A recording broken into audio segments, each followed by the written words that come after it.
পদ্মা সেতুর সমাপনী অনুষ্ঠান শেষে 2 দিনের ব্যক্তিগত সফরে গোপালগঞ্জ যাচ্ছেন প্রধানমন্ত্রী শেখ হাসিনা। সেখানে তাকে স্বাগত জানানোর প্রস্তুতি নিয়েছেন আওয়ামী লীগের নেতাকর্মীরা। বিকেল 4টায় পদ্মা সেতু প্রকল্পের সমাপনী উপলক্ষে সুধী সমাবেশে ভাষণ দেওয়ার পর তিনি টুঙ্গিপাড়ায় যাবেন। সন্ধ্যায় টুঙ্গিপাড়া পৌঁছে জাতির জনক বঙ্গবন্ধু শেখ মুজিবুর রহমানের সমাধিতে ফুলেল শ্রদ্ধা জানাবেন তিনি। পরে ফাতেহা পাঠ এবং বিশেষ মোনাজাতে অংশ নেবেন। শনিবার সকালে দলীয় নেতাকর্মীদের সঙ্গে মতবিনিময় করবেন তিনি। বেলা 11টায় বঙ্গবন্ধুর স্মৃতি বিজড়িত জিটি সরকারি প্রাথমিক বিদ্যালয়ে বঙ্গবন্ধু কর্নার উদ্বোধন করবেন।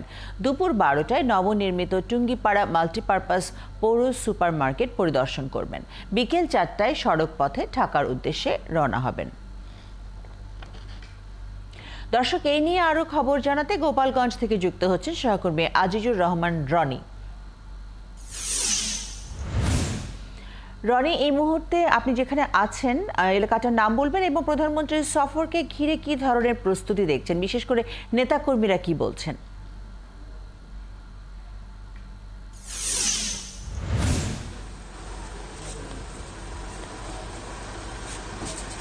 ফারজানা, আপনি যেমনটি বলছিলেন যে আজ সন্ধ্যা নাগাদ গোপালগঞ্জের টুঙ্গিপাড়ায় 2 দিনের সফরে মাননীয় প্রধানমন্ত্রী বঙ্গবন্ধু কন্যা শেখ হাসিনা আসবেন এবং এখানে তিনি পৌঁছে জাতির পিতা বঙ্গবন্ধু শেখ মুজিবুর রহমানের সমাধিতে শ্রদ্ধা জানানোর কথা রয়েছে। এরপর আপনি জানেন যে আগামীকাল শনিবার তার কর্মসূচি রয়েছে যে জাতির পিতা বঙ্গবন্ধু শেখ মুজিবুর রহমান যে স্কুলে বাল্যকালে পড়তেন এবং সেই স্কুলে তিনি আসলে পরিদর্শন করবেন এবং সেখানে একটি মুজিব কর্নারের উদ্বোধন করবেন। তাছাড়া দলীয় নেতাকর্মীদের সাথে বৈঠকেরও কথা রয়েছে। আর ঠিক এই মুহূর্তে আমি জাতির পিতা বঙ্গবন্ধু শেখ মুজিবুর রহমানের যে সমাধিস্থল, সেই সমাধিস্থলের সামনে দাঁড়িয়ে আছি।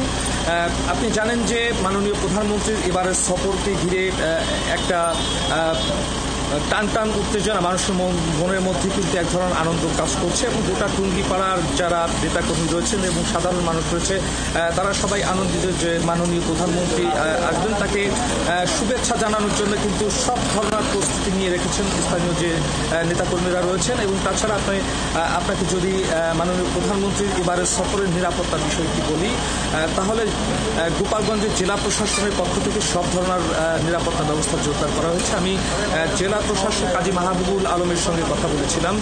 তিনি আমাকে জানিয়েছেন যে মাননীয় প্রধানমন্ত্রীর এবারের সফর নির্বিঘ্নে সম্পন্ন করার লক্ষ্যে যে ধরনের ব্যবস্থা নেওয়া দরকার এরই মধ্যে জেলা প্রশাসন শেষ করেছে। তাছাড়া টুঙ্গিপাড়া উপজেলার যে মেয়র রয়েছেন, আমি তার সঙ্গে কথা বলেছিলাম যে টুঙ্গিপাড়া উপজেলার এরিয়ার মধ্যে সম্পূর্ণভাবে পরিচ্ছন্নতার কাজ কিন্তু এরই মধ্যে সম্পন্ন করেছেন, এমনটি কিন্তু তারা আমাকে জানিয়েছেন। তাছাড়া আপনি জানেন যে আগামীকাল এবং আজকে স্থানীয় যারা নেতাকর্মী রয়েছেন তারা মাননীয় প্রধানমন্ত্রীকে আসলে শুভেচ্ছা জানাবেন এবং সৌজন্য সাক্ষাৎ করবেন, এমনটি কিন্তু আমাদেরকে তারা জানিয়েছেন। এবং মাননীয় প্রধানমন্ত্রী আসাতে টুঙ্গিপাড়ার যারা আপাময় জনতা সাধারণ মানুষ সর্বস্তরের মানুষ কিন্তু আসলে অধীর আগ্রহে রয়েছেন যে কখন মাননীয় প্রধানমন্ত্রী বঙ্গবন্ধু কন্যা আসলে টুঙ্গিপাড়ায় পৌঁছাবেন এবং পৌঁছে জাতির পিতার সমাধিতে ফুল দিয়ে শ্রদ্ধা জানাবেন।